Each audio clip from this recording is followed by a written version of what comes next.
Olá, pessoal, tudo bem com vocês? Para quem não me conhece, meu nome é Mariana e hoje daremos sequência à nossa leitura da Bíblia inteira em um ano. Estamos aqui no dia 25 e vamos seguir a partir de Gênesis 50, que diz o seguinte: José atirou-se sobre seu pai, chorou sobre ele e o beijou. Em seguida, deu ordens aos médicos que estavam ao seu serviço, que embalsamassem seu pai Israel, e eles o embalsamaram.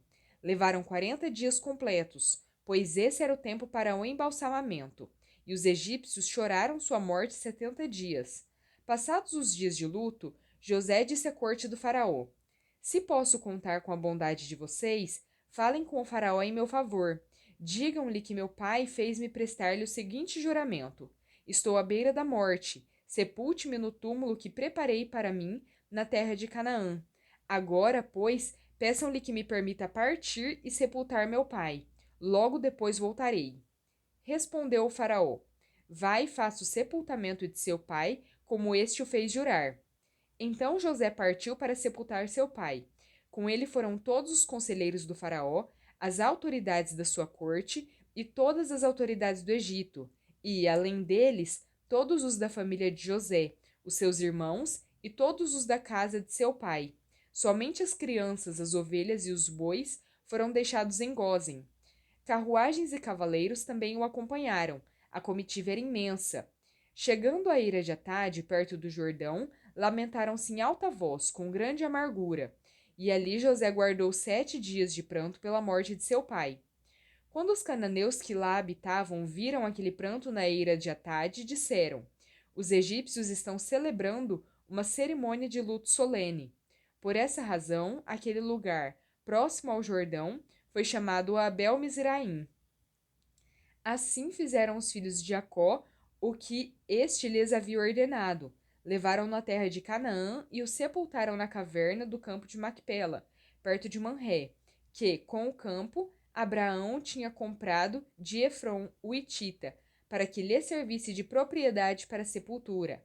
Depois de sepultar seu pai, José voltou ao Egito, com seus irmãos e com todos os demais que o tinham acompanhado. A bondade de José. Vendo os irmãos de José que seu pai havia morrido, disseram: E se José tiver rancor contra nós e resolver retribuir todo o mal que lhe causamos? Então mandaram um recado a José dizendo: Antes de morrer, teu pai nos ordenou que te pedíssemos o seguinte: Peço-lhe que perdoe os erros e pecados de seus irmãos que o trataram com tanta maldade. Agora, pois, perdoa os pecados dos servos do Deus de teu pai. Quando recebeu o recado, José chorou. Depois vieram seus irmãos, prostraram-se diante dele e disseram: Aqui estamos, somos teus escravos. José, porém, lhes disse: Não tenham medo, estaria eu no lugar de Deus? Vocês planejaram o mal contra mim, mas Deus o tornou em bem, para que hoje fosse preservada a vida de muitos. Por isso, não tenham medo, eu sustentarei vocês e seus filhos. E assim os tranquilizou e lhes falou amavelmente. A morte de José. José permaneceu no Egito com toda a família de seu pai. Viveu 110 anos e viu a terceira geração dos filhos de Efraim. Além disso, recebeu como seus os filhos de Maquir, filho de Manassés. Antes de morrer, José disse a seus irmãos: Estou à beira da morte, mas Deus certamente virá em auxílio de vocês e os tirará desta terra, levando-os para a terra que prometeu com juramento a Abraão, a Isaque e a Jacó. E José fez que os filhos de Israel lhe prestassem um juramento, dizendo-lhes: Quando Deus intervier em favor de vocês, levem os meus ossos daqui. Morreu José com a idade de 110 anos, e depois de embalsamado, foi colocado num sarcófago no Egito.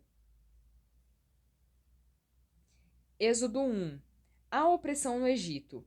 São estes, pois, os nomes dos filhos de Israel que entraram com Jacó no Egito, cada um com a sua respectiva família: Ruben, Simeão, Levi e Judá, Issacar, Zebulon e Benjamim, Dan, Naphtali, Gade e Asser.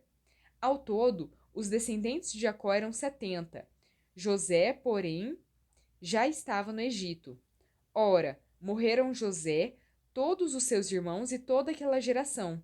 Os israelitas, porém, eram férteis, proliferaram, tornaram-se numerosos e fortaleceram-se muito, tanto que encheram o país. Então subiu ao trono do Egito um novo rei, que nada sabia sobre José. Disse ele ao seu povo: Vejam, o povo israelita é agora numeroso e mais forte que nós. Temos que agir com astúcia, para que não se tornem ainda mais numerosos e, no caso de guerra, aliem-se aos nossos inimigos, lutem contra nós e fujam do país. Estabeleceram, pois, sobre eles chefes de trabalhos forçados, para os oprimir com tarefas pesadas, e assim os israelitas construíram para o faraó as cidades-celeiros de Pitom e Ramessés. Todavia, quanto mais eram oprimidos, mais numerosos se tornavam e mais se espalhavam. Por isso os egípcios passaram a temer os israelitas e os sujeitaram à cruel escravidão. Tornaram-lhes a vida amarga, impondo-lhes a árdua tarefa de preparar o barro e fazer tijolos, e executar todo tipo de trabalho agrícola. Em tudo os egípcios os sujeitavam à cruel escravidão. O rei do Egito ordenou às parteiras dos hebreus, que se chamavam Sifrá e Puá: Quando vocês ajudarem as hebreias a dar à luz, verifiquem se é menino. Se for, matem-no. Se for menina, deixem-na viver. Todavia as parteiras temeram a Deus e não obedeceram às ordens do rei do Egito. Deixaram viver os meninos. Então o rei do Egito convocou as parteiras e lhes perguntou: Por que vocês fizeram isso? Por que deixaram viver os meninos? Responderam as parteiras ao faraó: As mulheres hebreias não são como as egípcias. São cheias de vigor e dão à luz antes de chegarem às parteiras. Deus foi bondoso com as parteiras, e o povo ia se tornando ainda mais numeroso, cada vez mais forte. Visto que as parteiras temeram a Deus, ele concedeu-lhes que tivessem suas próprias famílias. Por isso, o faraó ordenou a todo o seu povo: lancem ao Nilo todo menino recém-nascido, mas deixem viver as meninas. Êxodo 2. Um homem da tribo de Levi casou-se com uma mulher da mesma tribo, e ela engravidou e deu à luz um filho. Vendo que era bonito, ela o escondeu por 3 meses. Quando já não podia mais escondê-lo, pegou um cesto feito de junco e o vedou com piche e betume. Colocou nele o menino e deixou o cesto entre os juncos, à margem do Nilo. Armando o menino ficou observando de longe para ver o que lhe aconteceria. A filha do faraó descera ao Nilo para tomar banho. Enquanto isso, as suas servas andavam pela margem do rio. Nisso viu o cesto entre os juncos e mandou sua criada apanhá-lo. Ao abri-lo, viu um bebê chorando. Ficou com pena dele e disse: Este menino é dos hebreus. Então, armando o menino, aproximou-se e perguntou à filha do faraó: A senhora quer que eu vá chamar uma mulher dos hebreus para amamentar e criar o menino? Quero, respondeu ela. E a moça foi chamar a mãe do menino. Então, a filha do faraó disse à mulher: Leve este menino e amamente-o para mim, e eu pagarei você por isso. A mulher levou o menino e o amamentou. Tendo o menino crescido, ela o levou à filha do faraó, que o adotou e lhe deu o nome de Moisés, dizendo: Porque eu o tirei das águas.